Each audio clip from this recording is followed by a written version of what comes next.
Hey, what's up everybody? This is the Wheelman282 here again. In today's video, we're going to be taking a look at how to install a mod chip in an original Xbox. So the last video I did on modding Xboxes, it was the two videos on how to TSOP flash your Xbox, and it was well received. A lot of people found that useful, and I got a lot of comments asking how to install a mod chip in a version 1.6 Xbox, since those can't be TSOP flashed like the earlier versions. So I'm kind of late getting into this.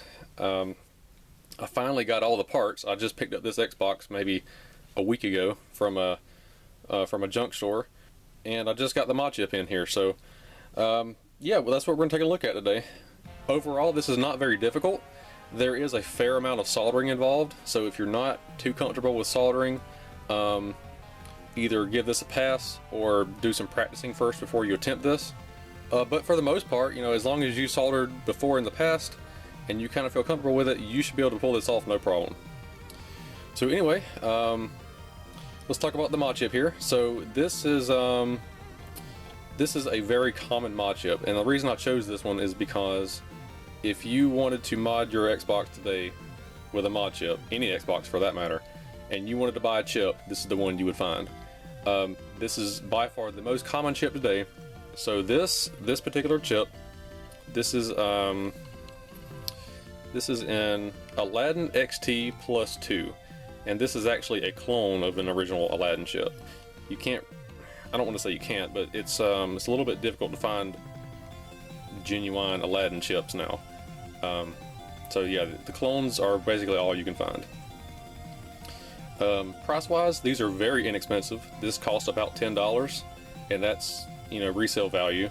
So you could actually source this for possibly cheaper depending on who you buy it from. I'll include a link in the description where you can buy one of these from 02K11 from Assembler Games.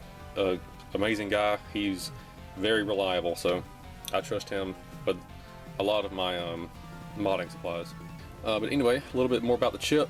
So again, this is a very basic chip. It doesn't do anything special. It just lets you, you know, boot a custom BIOS, and that's about it. The capacity on this chip is 256 kilobytes, and that's about it. I mean, there's nothing really special about it, and there doesn't really need to be. As you know, as long as we can get it installed in an Xbox and working, that's all we really need. So this chip does not offer LCD support if you were looking for that. Again, this is a very basic chip. All the little pins on here that you see on the front side and the back side, these are all just programming pins for programming it from a burner device or whatever. So we fooled by that. So yeah, it's a really great chip. It's reliable. It works just fine. And you can actually install this chip in any version of Xbox, not just 1.6. And we're just doing this. I'm just doing this video just for 1.6 users. So yeah, here's our chip. Here's our Xbox, and we're gonna go ahead and get it installed. So real quickly, let's take a look at the tools and the parts, and we'll go ahead and get into this. Okay, first off, you're gonna need to be able to open your Xbox. So you're gonna need a Torx 15 and a Torx 20 screwdriver. I've just got a bit in the driver here because that's what I use.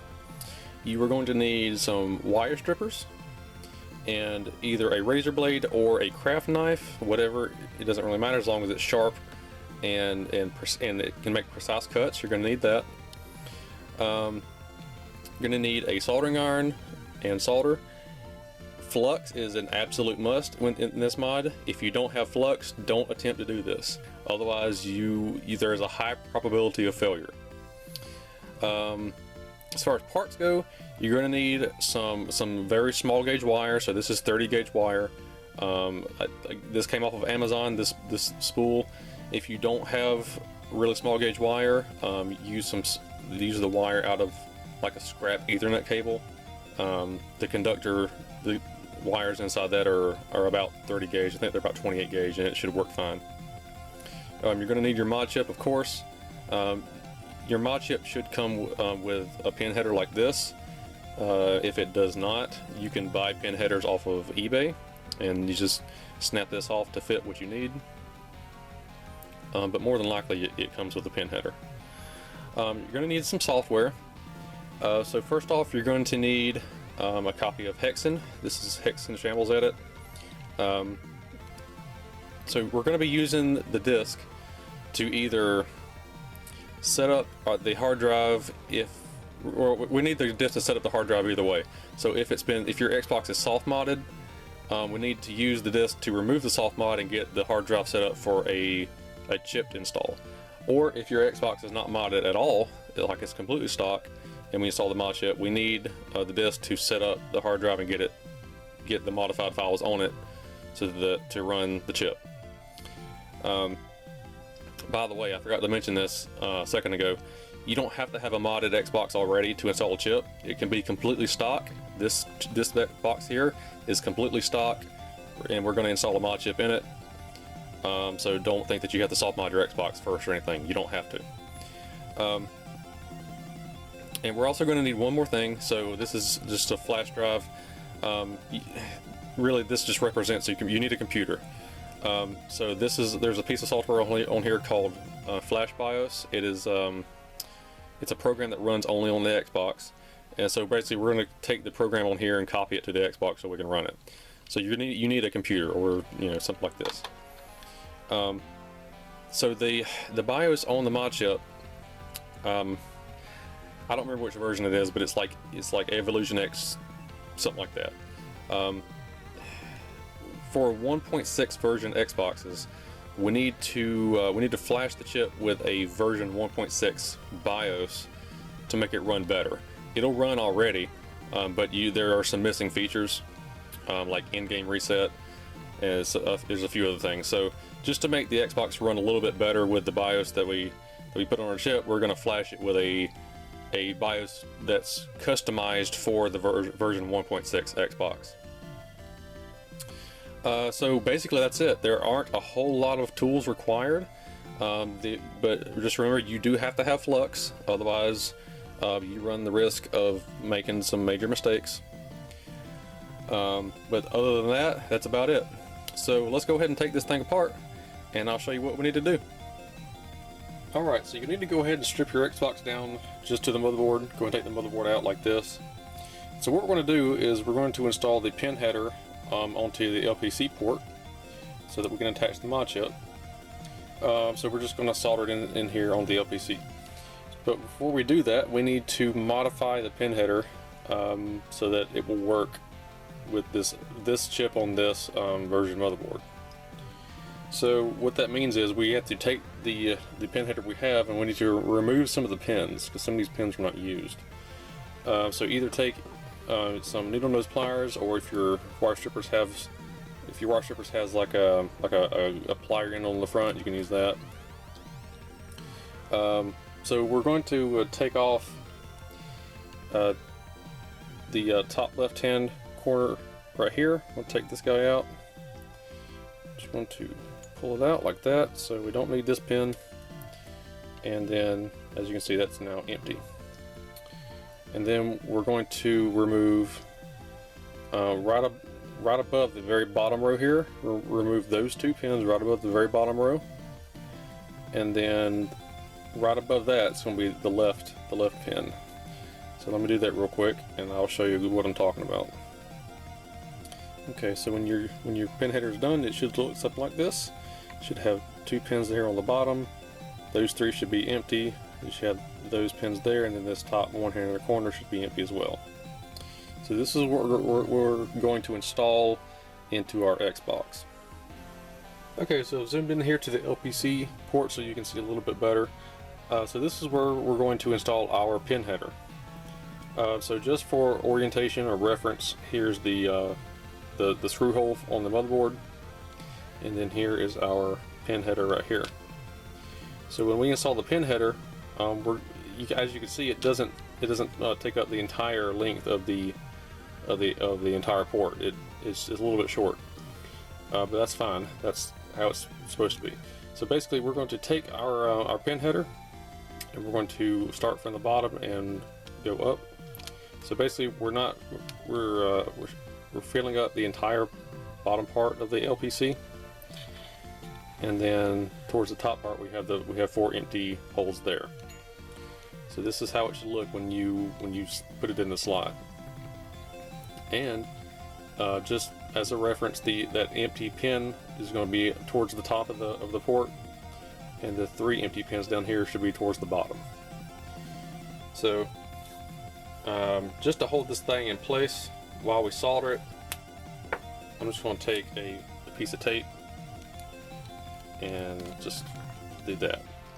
This is just temporary so that we can solder it in. So you don't have to use tape, you can hold it in by hand if you want to. It's totally up to you. Just tape's easier. So yeah, I'm going to flip this guy over and we're going to go ahead and solder this guy in. So we're looking at the bottom side of the board now, and this is the bottom side of the LPC. Here's the same screw hole for reference. So as you can see, we've got the 4 empty holes here at the top, so that kind of lets you know kind of where we're at. So what we're going to do, I'm going to take my flux here, and we're just going to go over these points like that, and we're just going to solder these points in. So just going to start here at the top. So this is where you absolutely have to have flux. Otherwise it's very difficult to solder these pins in. So they don't always want to stick, or the solder doesn't always want to flow rather. Okay, so now that we've got those 2 pins soldered, they might not be the best job, but that's fine as long as we can hold it in. What I'm going to do is I'm going to take my finger, and on the top side of the board I'm going to push the LPC header in further so that it sits flush with the board, because even though holding it with tape, it might not be totally flush. So just in case, I'm going to do that, and while I do that, I'm going to touch these already soldered points. And I don't know if you could hear that, but it kind of snapped in when I heated those 2 points up. So now that the LPC are completely flush to the top side of the board, we can safely go in and solder the rest of these points really quick.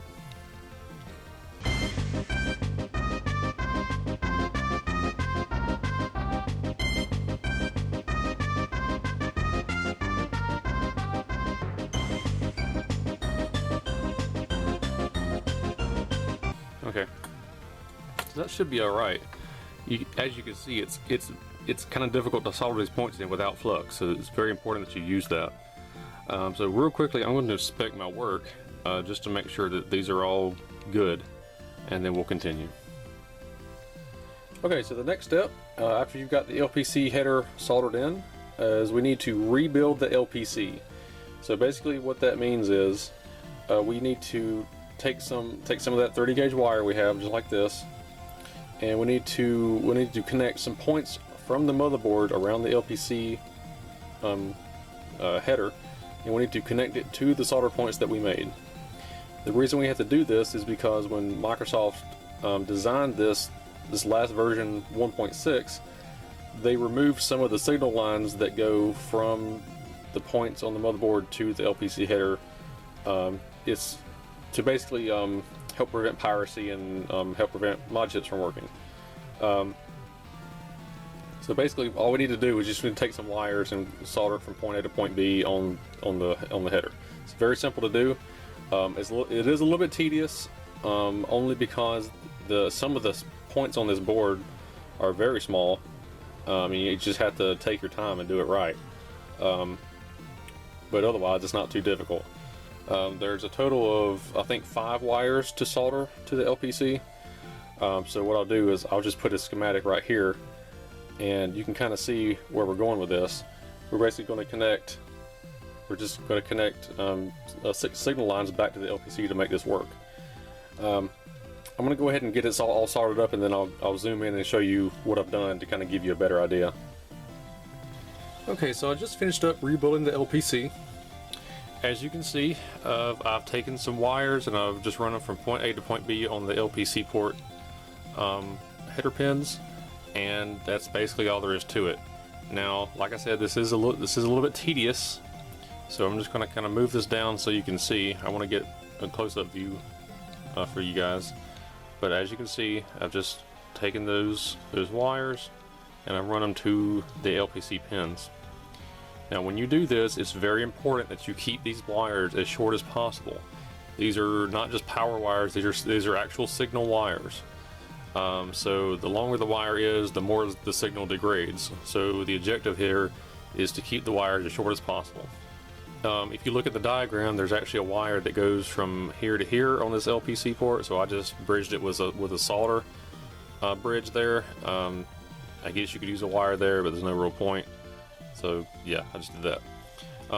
Otherwise, yeah, we're basically all done. So the next step is we're going to flip this board back over so that we can install our Modchip. But before we do that, we need to actually prepare our Modchip, so we're going to go ahead and do that next. Okay, so now we need to modify our chip here a little bit. So if you don't already know, these Alladin XT clones, you can wire them up in such a way in your Xbox that you can turn them on and off with the power button on the front of the console. That was useful back when you know, Xbox Live was around, and you know, if you wanted to use Xbox Live, you'd turn your chip off. These days it's not really that useful, so I'm not going to do that.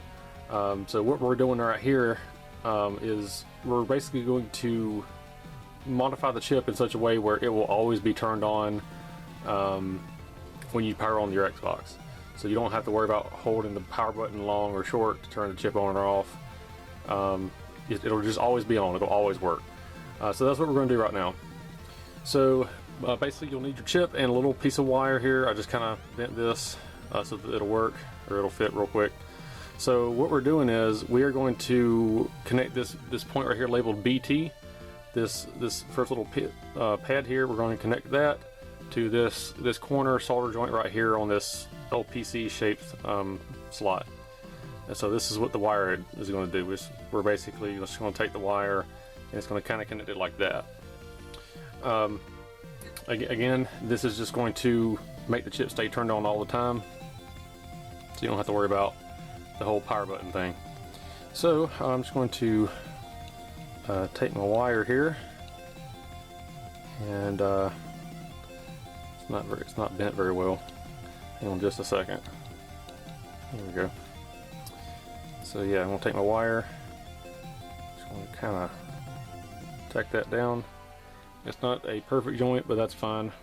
I'll go back and fix that in just a second. I just want to get it just in place.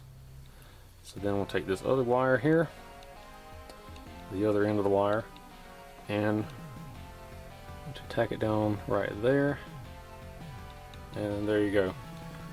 You're done. You're done with the chip. Again, I'll have to fix these joints so that they're a little bit better quality, but you kind of get the idea. That's all you have to do. What this does is it just keeps the chip turned on all the time when you have your Xbox turned on, so you don't have to worry about it. So yeah, I'm going to fix these 2 points really quick, and then we'll go ahead and do a modification on the Xbox motherboard as well.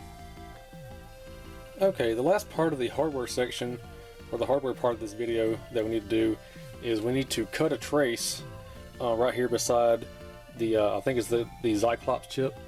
Yeah, the Cyclops chip right here. Looking at the motherboard, this is right beside the gold capacitor and the IDE connector. So if you look real close at this chip here, this is the Cyclops. So basically what we need to do, in order for the Modchip to function properly, we need to cut a very small trace right here on the right beside the chip. And basically what this does is it disables the L-frame signal coming in or out of the chip here, and it basically prevents the Modchip from malfunctioning. You can run your Xbox without cutting this trace, but there's a lot of reports of the chip malfunctioning or things just acting strangely. So just for best compatibility, we're going to cut that trace. Keep in mind that if you do this, if you cut this trace, your Xbox will not boot without a Modchip. So as it sits right now, there's no chip installed here, as you can see. As it sits right now, you can boot the Xbox and it boots just like it originally would out of the factory. If you cut that trace and do not install a Modchip, your Xbox will not boot anymore. You have to install the Modchip in order to get your Xbox to boot. That being said, don't be too afraid of that.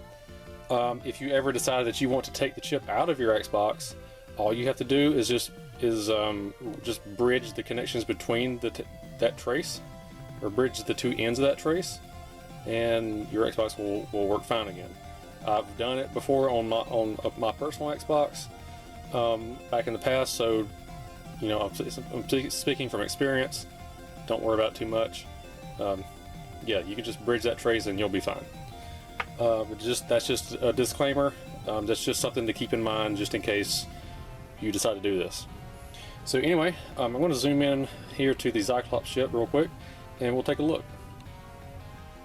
Looking at a close-up shot of the Cyclops chip here, I'll point out the trace that we're talking about. So look right here beside the U7C1 designator here for the Cyclops chip. The trace we need to cut is right here. It's right beside the U, and it's this little tiny trace right here. So what we're going to do is we're going to take our razor blade and make sure this is make sure you're using a new blade, not one that's all jacked up and crusty and everything. This needs to be a very precise cut, otherwise you risk like cutting this trace right here, which is what we don't want to cut. We're trying to cut this one here. So this is a new razor blade. So this is what we're going to do. We're just going to cut this trace. When you do this, make sure you take your time and just use a steady hand and just cut the trace. Don't try to force it. If you're not getting any luck trying to cut it, don't force it. Just reevaluate your situation and try to do it again. Definitely don't want to make a screw up in this area. So yep, we're going to take our blade and I'm going to put it about right here, press down and make the cut. Might have to make a few passes to get it to go all the way through.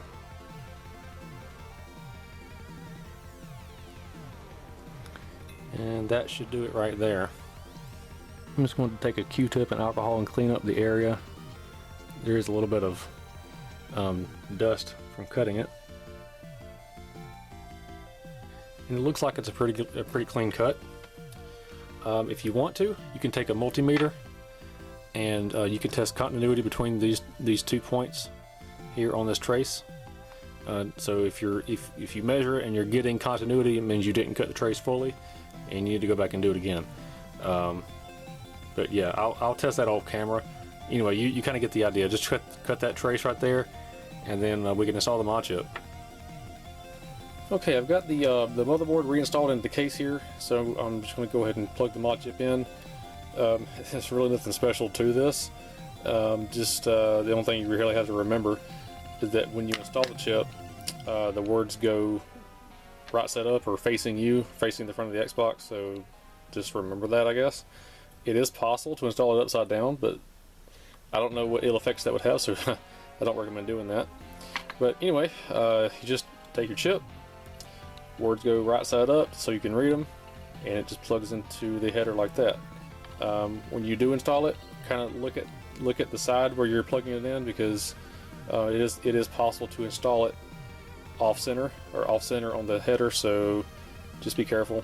But just pay attention to what you're doing. And just plug it in just like that, and we're all done, guys. It's installed. We're ready. So I'm going to go ahead and put the DVD drive back in and the hard drive, and we'll power it on and we'll see if it works. Alright, so I've got my test screen set up here.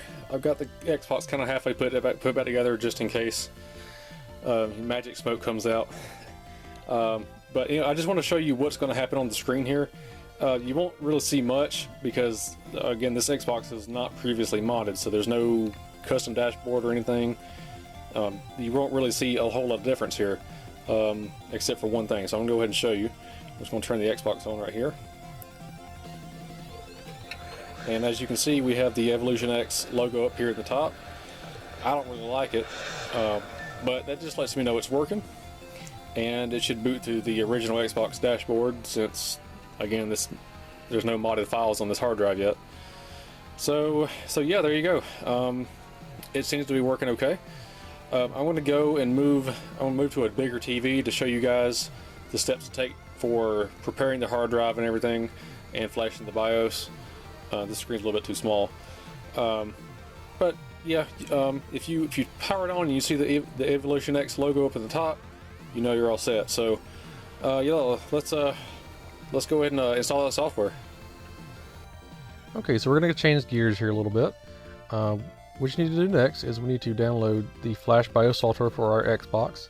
So if you look down in the video description, you'll find the link to this. So just click that link, it'll take you here to the ISO zone.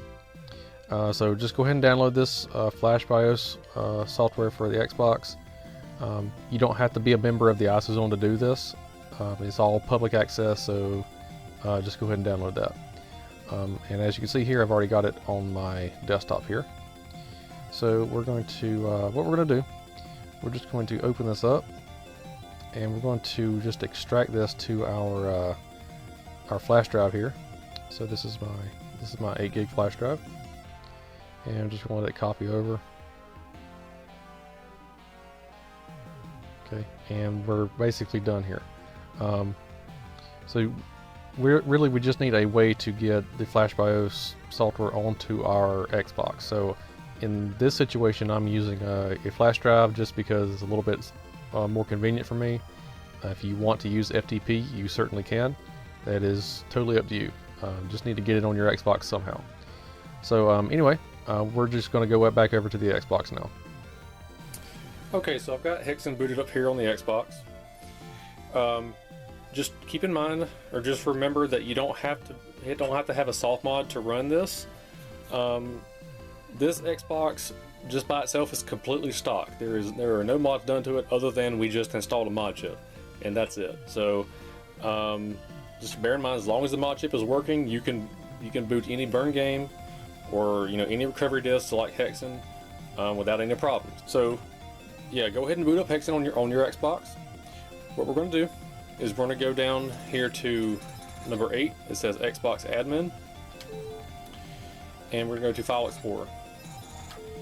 So I've got the flash drive with the Flashbios software plugged into my Xbox, and it's just acting as a memory card. So as you can see here in File Explorer, my flash drive is listed as drive P. So I'm going to open that up. And then as you can see right here, we have a folder called Flashbios. So this is what we're going to copy over to our hard drive. So we're going to go over here to this other side of the File Explorer, go to drive E.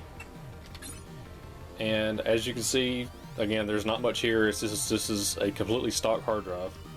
So in order to make this work properly, we need to copy the Flashbios folder into an apps folder on the hard drive. If your Xbox had a soft mod before, you probably already have an apps folder.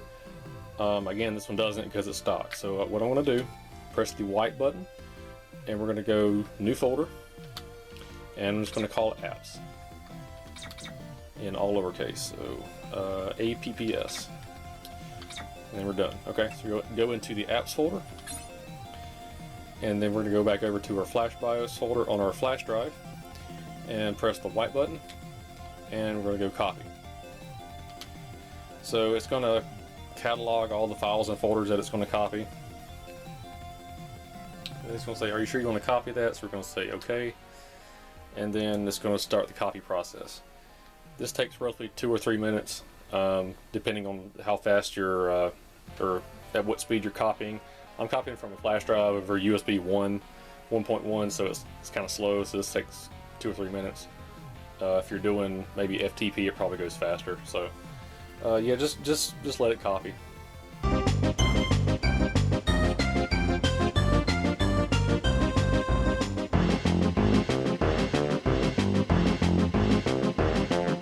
Okay, so we're all done copying the files.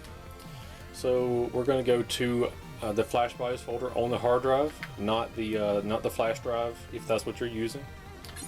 So again, you have to create that apps folder. If otherwise, this is not going to work. So just make the apps folder, copy the Flashbios folder into that, and then inside the Flashbios folder, you will have these files here.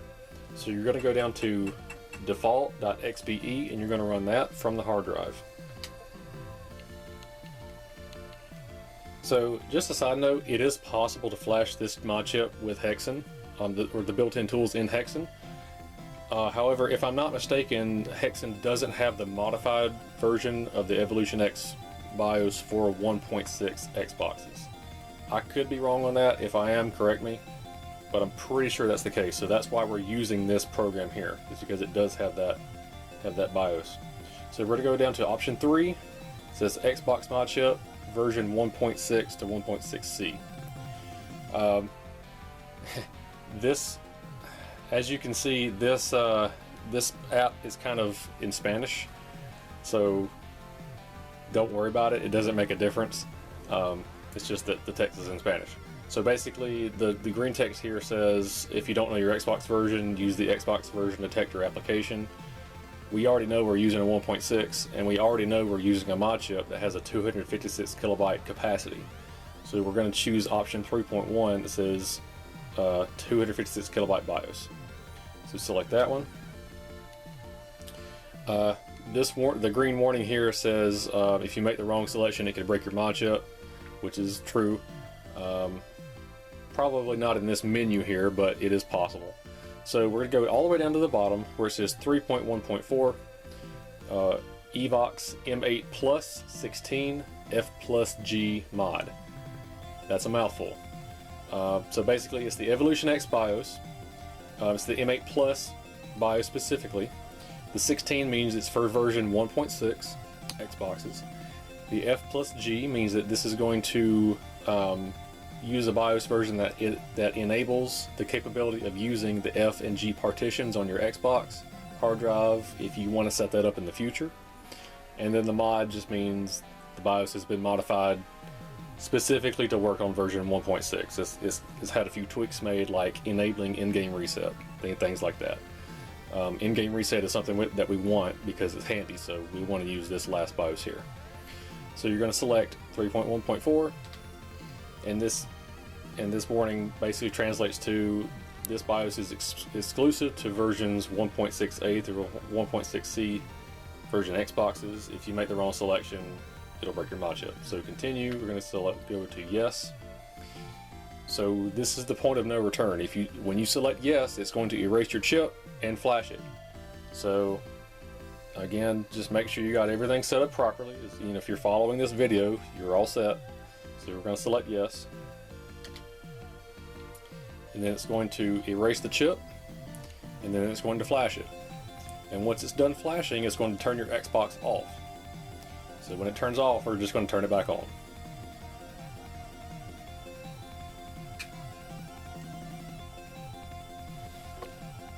Okay, so we're just going to hit the power button and turn it back on. And you can see the Evo X pink logo up in the top is gone now. So that's good. That's kind of annoying. And remember, we still have HeXEn in the drive, so that's what it's booting up right now. So we're just going to give that a minute or two. So we're back on the main menu after it's rebooted. So before we're finished, we need to do a couple more things. First off, you don't necessarily need that Flashbios folder on your hard drive anymore. So if you want to, you can go down here to Xbox Admin, and then go File Explorer, and go to E Drive, and then go to Apps, and then you can delete that Flashbios folder if you want to. So I'm just going to go ahead and do that because I don't need it. I'm going to go back out. So at this point, if your hard drive already has a soft mod on it, we'll need to go ahead and remove that because soft mods don't work, or they can cause problems, or they can interfere with a custom BIOS. For example, if you had a TSOP flash or a mod chip installed. So if your hard drive does have a soft mod, we need to remove it. If it's a brand new Xbox or a brand new hard drive just like this one, where it's just never been modified before, we just need to go ahead and get it set up to work with the mod chip.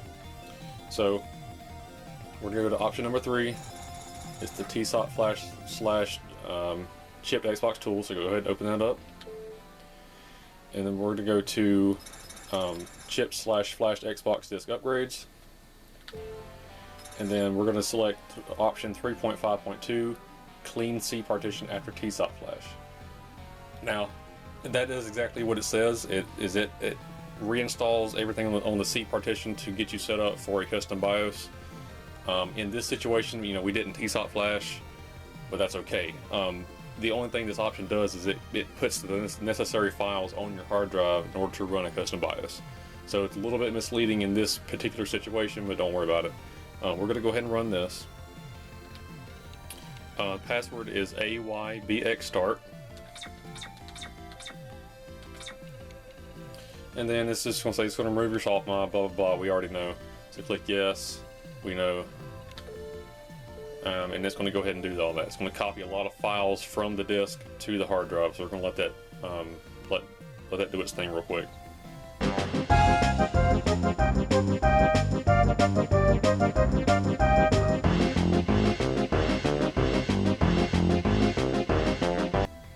Okay, so that's finished. Next thing we need to do is we need to go ahead and unlock our hard drive and back up the EEPROM. You don't necessarily have to unlock your hard drive. It's just when you have a custom BIOS like a chip or a TSOP flash, it's always wise to do that, just because it makes upgrading the hard drive a whole lot easier. We're going to go ahead and do that and ignore the warnings because we have a chip. It's just soft mod warnings.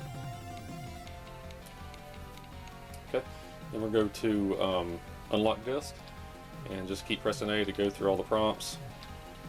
It's just, again, more soft mod warnings. Select yes, and it's going to unlock it. So we're going to go back a few times, and we'll go to EEPROM backup. Just go ahead and do that real quick. And then we're going to go return to main menu. So just a few more things we need to do really quick. First off, you can go to install applications. If you already have an upgraded hard drive, that's cool. If that's the case, you probably have an F or a G drives. In this situation, I don't, because this is just the stock hard drive at this point. But you can install XBMC and some applications like Enigma Video Switcher, XP Partitioner, and DVD to Xbox, and Config Magic. Those are just kind of your standard run-of-the-mill nice applications to have. You don't have to install this if you don't want to. It's totally up to you. I'm not going to install it right now because I'm going to upgrade the hard drive, but you can do that. The version of XBMC on HeXEn is a little bit outdated, so when you install it, you'll probably have to update it to the latest version. So just be aware of that. We can go down here to your dashboard tools, and you can change your dashboard. Go to TSOP/chip, and you can switch it to Unleash X, Evox, or XBMC. I'm going to go ahead and switch it to Unleash X because that's just what I tend to use. But if you want to use XBMC, you certainly can. So that's done. It'll become active once you reboot. So we're done with that. So let's go back all the way out. Anything else? Nope, we are all done. So that's it, guys. I mean, it's very simple to set this up. It's not difficult at all. You just have to go through some prompts in HeXEn. So I'm going to go ahead and remove the disk, and we'll reboot the Xbox so those changes can take effect. And we'll just make sure it's working real quick. So we'll go down here to reboot, and we'll reboot.